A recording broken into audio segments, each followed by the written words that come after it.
Hello दोस्तों, जय श्री राम, राधे राधे, हर हर महादेव। देखी लोग आज हम भोजपुरी में माता रानी के गीत लेके आयल बानी। लोग हमारे यूट्यूब पर वीडियो देखा तानी लो तो लाइक करी लो, शेयर करी लो, प्यारा प्यारा से कमेंट करी लो। अगर फेसबुक इंस्टाग्राम पर देखा तानी लो तो फॉलो करी लोगी, हमरा के आगे बढ़ाई लोगी।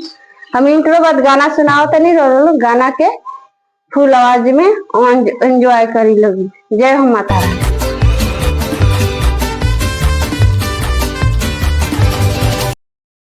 हे सरस्वती माता, कंठ विराजी और मधु मधु भोजपुरी में माता रानी के गीत सुनाइए। जय हो सरस्वती माता। भेज दी बडोलिया कहारवा हो मैया भवनवा, भेज दी बडोलिया कहारवा हो मैया भवनवा, भेज दी बडोलिया कहारवा भवनवा, भेज दी बडोलिया कहारवा हो मैया भवनवा,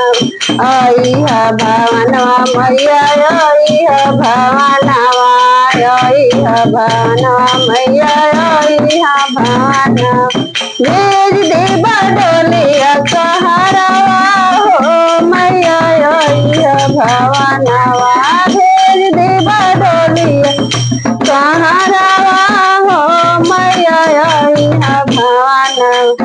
ओ हीरे डोलिया के पिया मोर कहारवा, ओ हीरे डोलिया के पिया मोर कहारवा, ओ हीरे डोलिया के पिया मोर कहारवा, पिया मोर कहारवा सखी पिया मोर कहारवा, भेज दे बसरा हो सिंहारवा हो मैया भवनवा, भेज दे बसरा सिंहारवा हो मैया भवनवा, भेज दे बसरा हो सिंहारवा हो मैया भवनवा।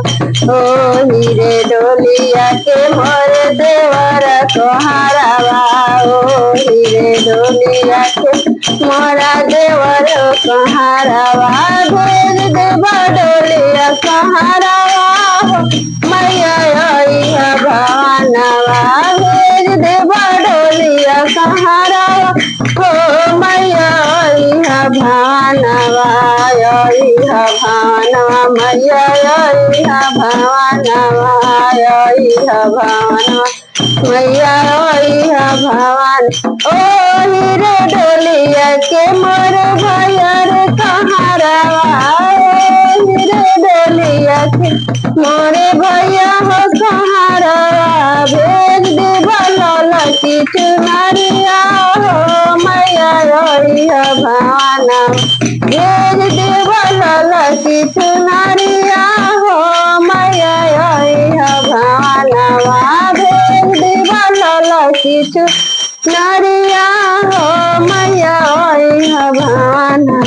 ओ हीरे डोलिया के, ओ हीरे डोलिया के भैया मोर कहारवा, ओ हीरे डोलिया के भैया मोर कहारवा, भैया मोर कहारवा, भैया मोर कहारवा, भेज दे बड़ा लाला की चुनरिया हो मैया के चुनरिया, भेज दे लाला की चुनरिया हो मैया भवनवा, भवनवा मैया भवन।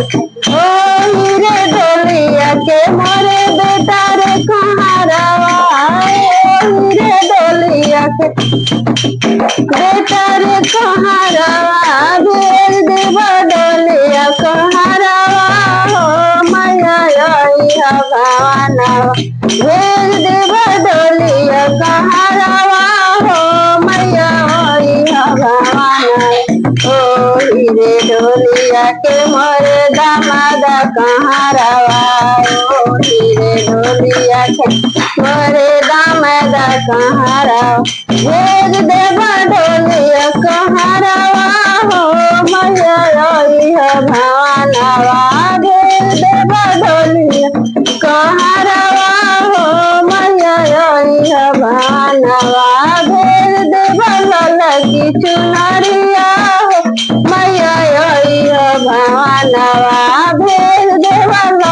की चुनरिया मैया ओई हो भवनवा ओई हो भवनवा मैया ओई हो भवनवा ओई हो भवनवा मैया ओई हो भवनवा भेज देवा डोलिया कहरवा हो मैया ओई हो भवनवा भेज देवा डोलिया कहरवा हो मैया ओई हो भवना ओई हो भवनवा मैया ओई हो भवनवा ओई हो भवनवा मैया ओई हो भवनवा।